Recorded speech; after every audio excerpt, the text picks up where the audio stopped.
So like yeah, You firmly believe it. I feel so. I feel so. I feel Okay. so. Especially given the fact that this is left to the speaker. Whatever speaker says should happen will happen. Do you guys say what nagrafa nagrafa? Like, What, gadrafa. what did you say? Charlie, but well, it's time now for the newspaper review Okay. segment. It cannot start without our signature tune. Exactly.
Today we'll start quickly. We'll go over the telephone line and start with the leader of the NDC.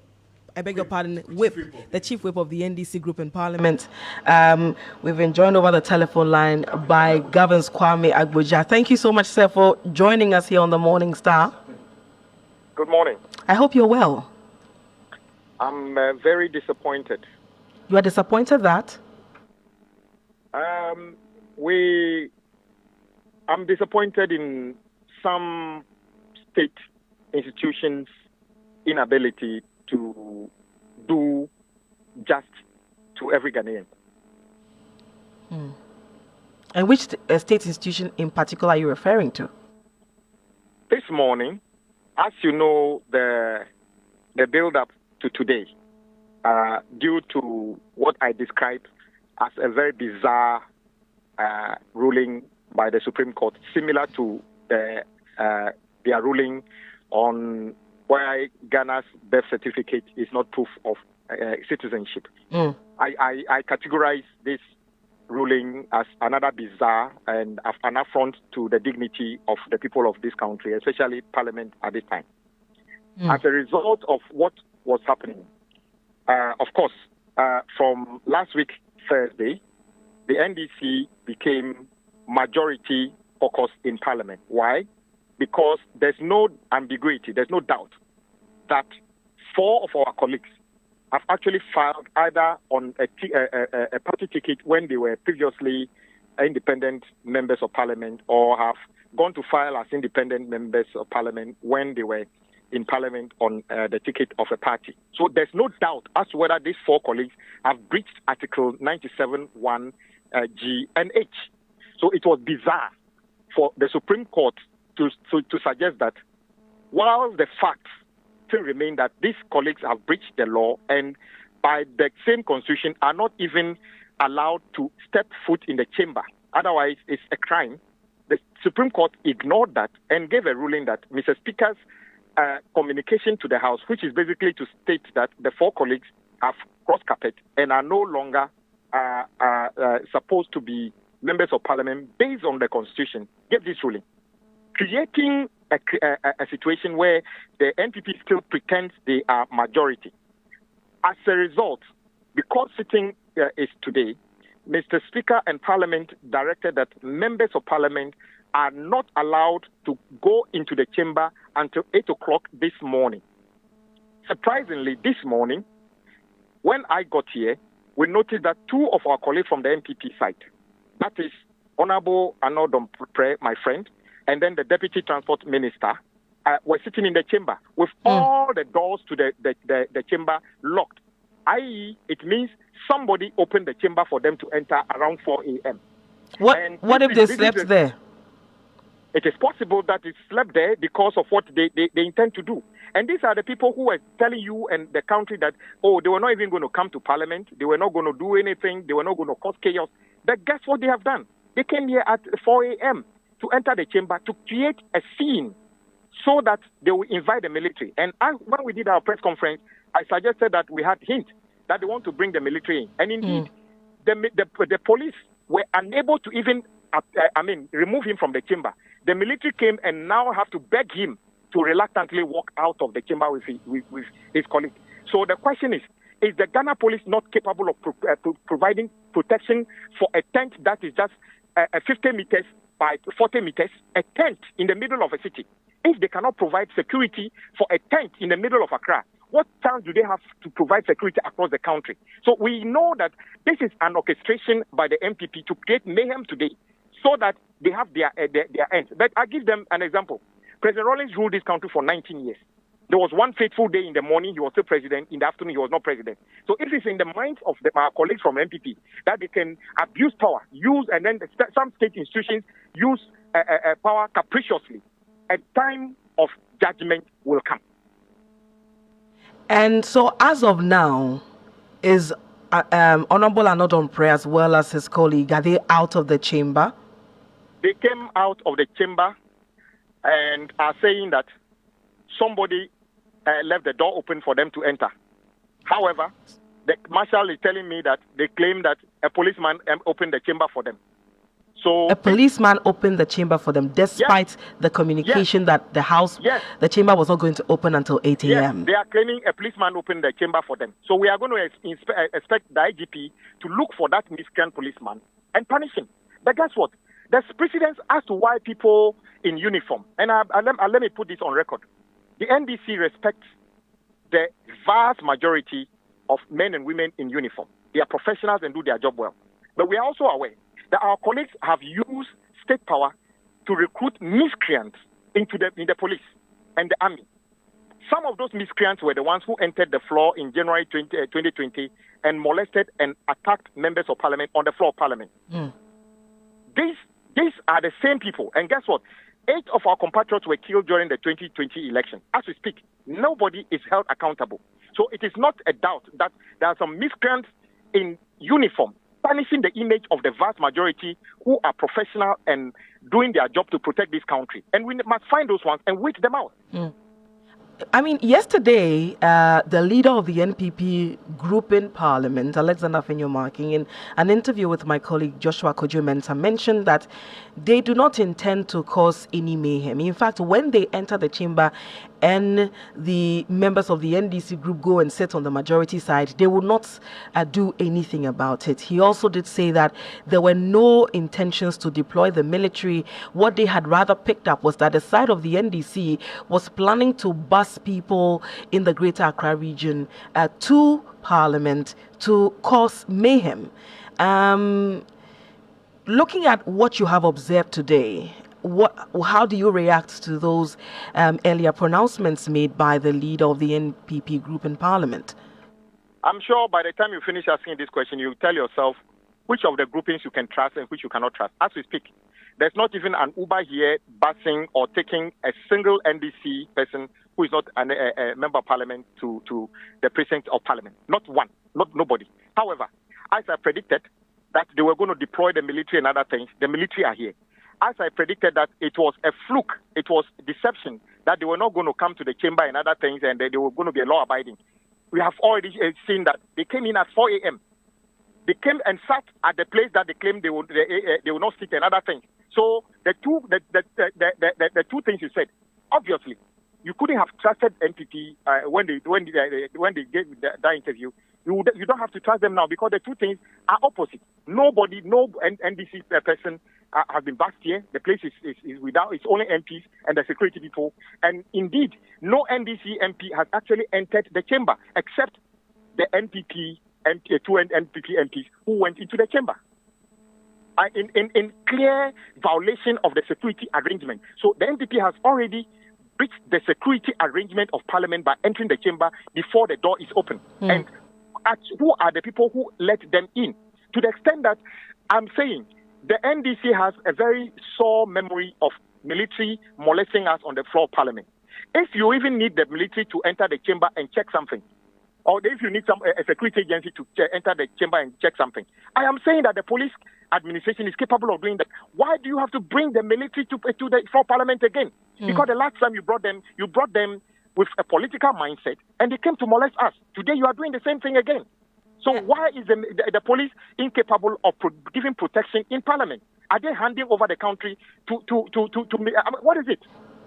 And you being you being a member of parliament, a lawmaker for that matter, how do you take this aspect of the easy resort to the military, especially when there's a bit of a controversy or there's a bit of chaos, especially when we are dealing with the lawmaking chamber?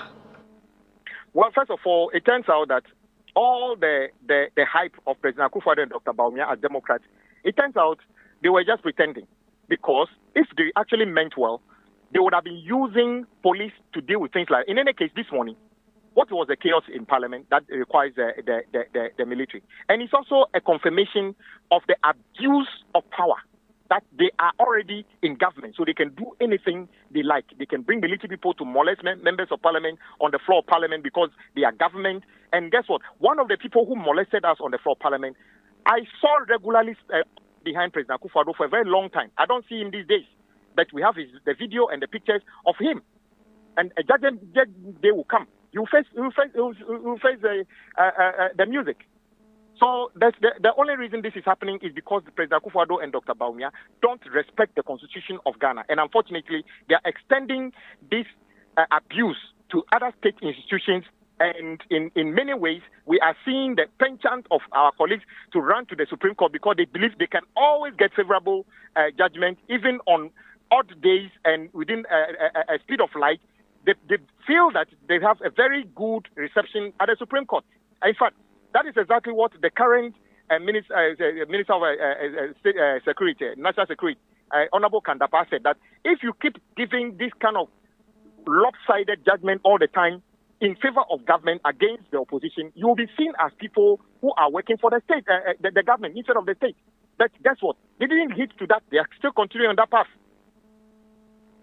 Now, one other thing that we have cited is a query to a staff of Parliament in relation to the leakage of the Handset of Parliament to the NPP group in Parliament to submit to the Supreme Court. From what we understand, due process was not followed in that release of the Handset to the NPP group in Parliament. For your side, how do you feel about this, and what's your reaction? Well, there's a worse example. The chamber is protected by Parliament police and Parliament security. Somebody among them let my colleagues from the other side into the chamber. So do we not expect whoever opened the chamber and let them go and sit down to be queried and punished for that unprofessional conduct? I think that person should be found out and disciplined. So I have no qualms with administrative procedures being deployed to ascertain what I saw in the memo is a memo to that individual asking him to explain why he should not be punished for his alleged professional misconduct. And I think I don't see anything wrong with that. Okay. And my final question, they say coming events cast their shadows. Do you foresee anything chaotic happening, and what will be your side's reaction? And I'll box that with also your expectation of what the Speaker would be. First of all, I have no way of knowing what Mr. Speaker feels, but I believe Mr. Speaker's ruling is right, is just. The Supreme Court got it wrong. They don't have the understanding of parliamentary procedure. This has always been the bane of the situation between a section of the judiciary, especially the Supreme Court and Parliament. Parliamentary procedures are different from court procedures. But in the particular case, where Article 97(1) G and H is clear, and the four colleagues who are cited for the breach are not even challenging the fact that they have actually taken the step. What is actually the basis of the pronouncement by the Supreme Supreme Court? So today, the NDC came in peace to listen to Mr. Speaker and conduct business on the floor. The NPP came at dawn to start chaos on the floor by breaking the security arrangement of the doors and entering the Parliament forcefully, the chamber forcefully, in a precursor to the what would happen in the chamber. That is, they intend to create mayhem in the chamber. If they didn't, they would have allowed everybody to enter at the time that the security in Parliament wanted us to enter. What can I expect? I would expect NDC to stand with the people of this country, to resist oppressors' rule, to resist any unlawful behavior of anybody, and make sure that Parliament's dignity and sanctity is maintained. You say to resist oppressors' rule. Some fear that what we observed before the 8th Parliament came into fruition is most likely going to happen today. Is that what the resistance should suggest? No. When the Constitution says resist oppressors' rule, it didn't mean that. For instance, I give this example: if you are home, and you are home, and somebody comes assaulting your mother, I don't think that the Constitution is saying you should wait when your mother is totally maimed, then you go to report to the police. The Constitution expects you to act in defense of your mother and then report the case later. So we are saying that if any miscreant attempts to do anything here, we take the steps to prevent that, and then we look forward to the next step. But NDC has no intention, as I said to you, they allege that we're going to bust people here to do anything. Your staff, your reporters are in Parliament here. There's not a single NDC person here. Okay. So who do you trust? You have to trust NDC and make sure that you never trust NPP when they say something. When they say something, especially with their leader, when President Dr. Bawumia says something, you know he means the opposite. The same thing is what is happening now. They said they are not coming to the chamber to create mayhem. Guess what? They came at 4 a.m. to start the mayhem. The Peace Council had said there were some backroom engagements. Have they engaged you in any way? I don't know anything about Peace Council. They are another group of disappointment to the many people in this country. When they looked on for this government to misconduct themselves in many ways without taking any action. They only wait to come and comment what have got out of hand. I saw a publication that there was a back room. I am not aware that anybody from the Peace Council met anybody from the majority NDC side. All right, sir. Thank you so much, and we'll be keeping a very close eye on Parliament. We're grateful that you're able to speak to us. You did hear us speak to the Chief Whip of the NDC group in Parliament. At this point in time, we are all treading very cautiously. We are waiting for what the outcome of today's sitting will be. All eyes on Speaker Alban Bagbin. Kwame Agboja did say that they believe that the ruling of the Speaker was right and just. Now we have to wait for what exactly will happen today. There are many people who have called for restraint. There are those who say that, you may be unhappy with the outcome of the Supreme Court ruling, but then you'd have to comply with it. Yes. So Frank Anodompe, just before he entered the chamber, I spoke, and he said he expects the Speaker to respect the ruling of the Supreme Court. And so, yes. He has entered the chamber now? Yeah, he was. The picture I showed you was him in the chamber. Out, according to Agboja, he's out. He stepped out now. They escorted him out. Oh, okay. Initially, he said the police could not even succeed. He had to take the military to convince him, to talk him out, and together with other colleagues, the transport minister, he says. So now it's clean slate. The chamber is now empty. The chamber is now So empty. why are they wearing white? They are taking a cue from their colleagues when they wore white in 2021. But the drama is good. Charlie, this country has been a bit dull. It's okay. Really? It's okay. Well, let's go to what the papers are talking about. We started the newspaper review in an unconventional way today. Just gave you a feel of what is happening in Parliament. But they say coming events cast their shadows. Yes. It should give you a hint of how things may like.